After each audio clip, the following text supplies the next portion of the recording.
Assalamualaikum warahmatullahi wabarakatuh. Baik lagi, saya Uji Tanjung hadir untuk Anda, masih membahas mengenai GERD, anxiety, kecemasan, dan psikosomatis, dan tentunya masih memberikan Anda motivasi, edukasi, dan solusi lepas dari gangguan GERD, anxiety, kecemasan, dan psikosomatis.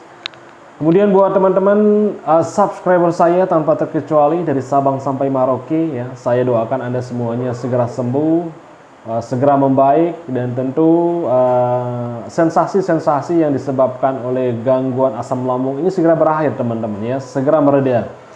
Amin ya rabbal alamin. Dan kemudian buat teman-teman yang baru menemukan channel saya, please welcome, ya, keep watching terus di Uji Tanjung. Channel saya hanya membahas mengenai GERD, anxiety, kecemasan, dan psikosomatis saja.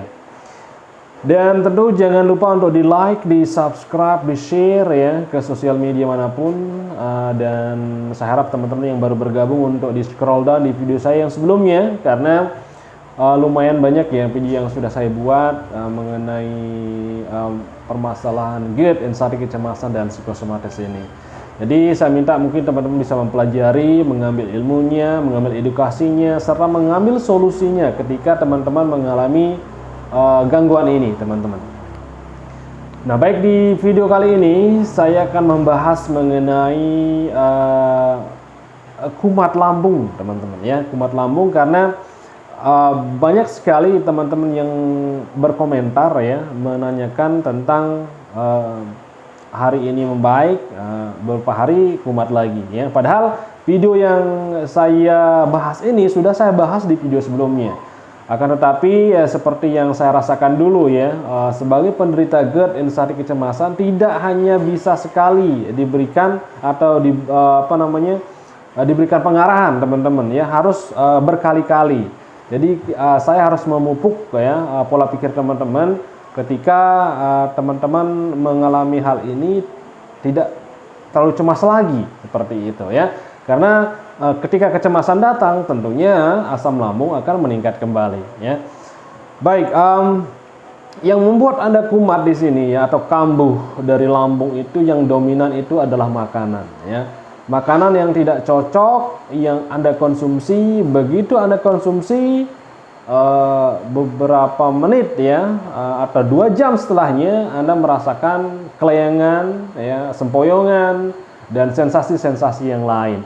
Jadi dari sini, ya, saya meminta teman-teman untuk dipahami ini, ya.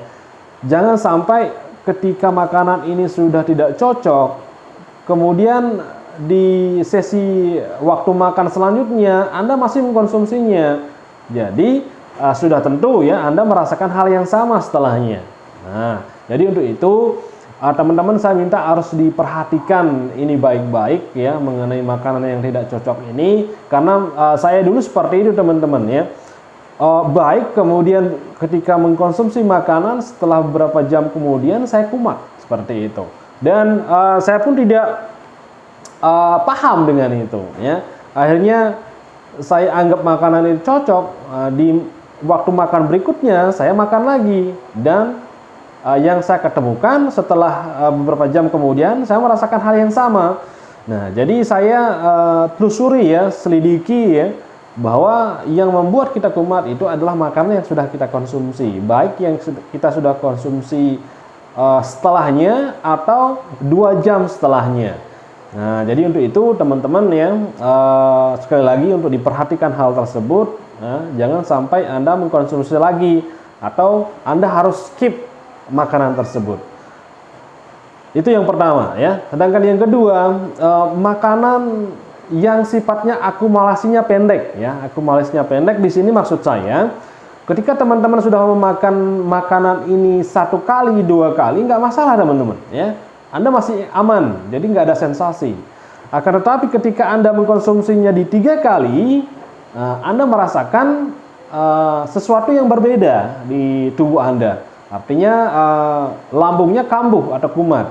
Nah, jadi di sini ada makanan yang sifat akumulasinya pendek.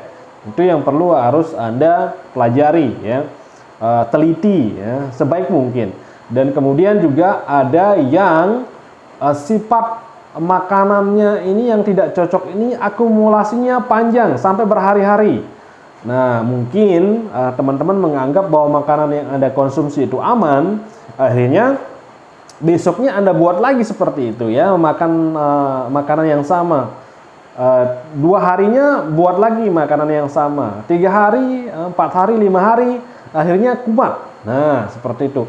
Akumulasinya panjang ya. Maksud saya akumulasinya panjang. Jadi di sini saya meminta kesadaran teman-teman juga untuk meneliti hal tersebut.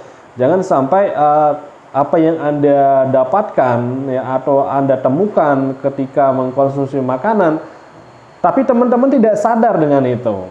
Nah, jadi untuk itu saya minta teman-teman sadari itu ya. Ketika makanan yang Anda konsumsi ini tidak baik atau tidak cocok untuk di lambung, sekiranya untuk di skip saja, jangan dikonsumsi teman-teman. Cobalah makanan yang lain. Nah, jadi tidak terpaku sama makanan yang satu saja. Dan tidak menutup kemungkinan ya makanan rebusan juga itu tidak cocok. Nah, jadi untuk itu teman-teman yang masih stuck di rebusan ya tentu harus merubah hal ini. Ini bagi teman-teman yang sudah tingkatan kesembuhannya itu di 80 ya, 80% ke atas. Jadi untuk teman-teman yang di bawah itu ya mungkin harus lebih teliti lagi ya, karena memang kondisi lambungnya masih sensitif teman-teman ya. Jadi untuk itu buat teman-teman kesadaran kita sendiri ya untuk meneliti makanan itu sangat penting sekali, sehingga kita tidak ada kumat lagi ya. Karena memang kalau setiap harus kumat dan kumat ya, itu pun penyembuhannya juga ya mungkin sedikit agak lama ya. Hal ini disebabkan karena refluksnya asam lambung teman-teman. Ketika makanan yang tidak cocok kita konsumsi, akhirnya asam lambungnya meningkat ya. Asam lambungnya meningkat dan itu yang membuat cemas ya. Jadi berefek kepada badan yang ada rasanya cetak-cetak di dada, di punggung seperti itu. Terus kemudian kepala belakang berat seperti itu.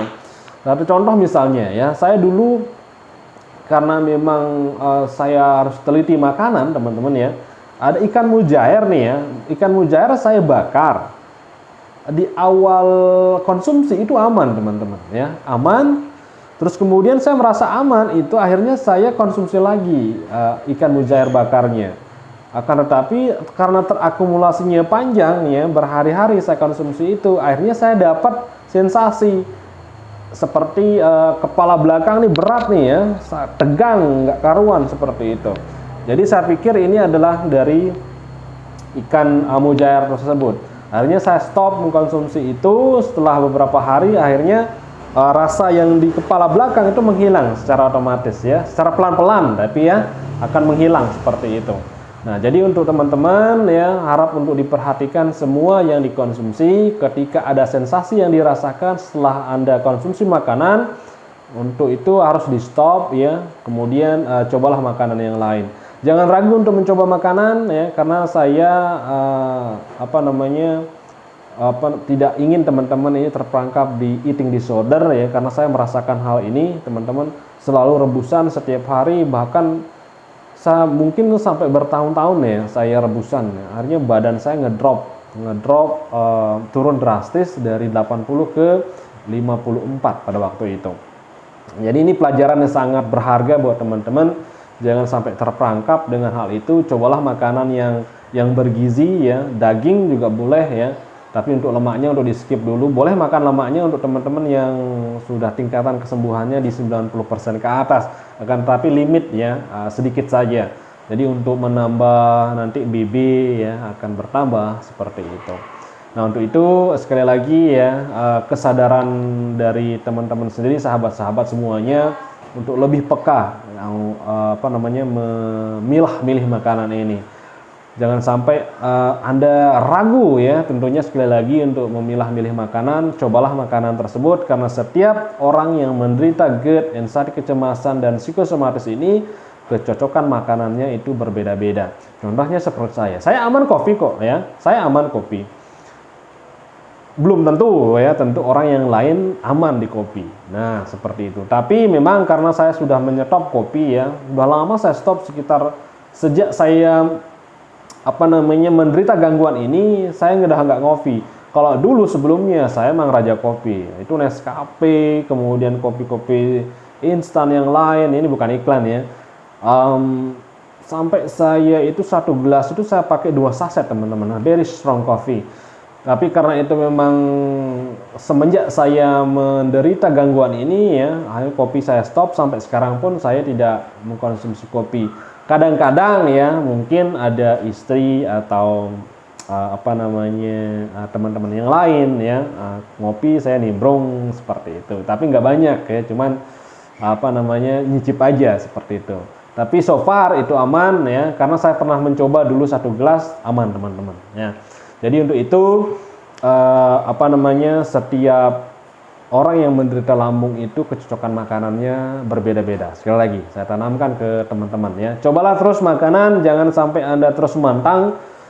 Dan kemudian ingat apa yang membuat Anda kambuh, yang membuat Anda kumat ya. Kadang-kadang juga teman-teman berkomentar nih, tiba-tiba sesak, tiba-tiba sempoyongan, terus kemudian baru bangun tidur oleng seperti itu ya. Perlu teman-teman sadari itu, pelajari tubuh Anda yang sebenarnya apa yang dibutuhkan oleh tubuh itu sendiri. Baik, sekian dulu video kali ini, semoga bermanfaat bagi teman-teman ya. Semoga yang saya sampaikan ini bisa dimengerti. Saya hanya bisa mendoakan teman-teman untuk segera sembuh dari gangguan ini. Semangat teman-teman ya, percayalah gangguan ini tidak mematikan, tidak berbahaya, dan pasti Anda akan sembuh ya. Doa saya yang terbaik buat teman-teman ya, Anda akan sembuh, amin ya rabbal alamin. Sekian dulu video kali ini, wabillahi taufiq wal hidayah. Wassalamualaikum warahmatullahi wabarakatuh.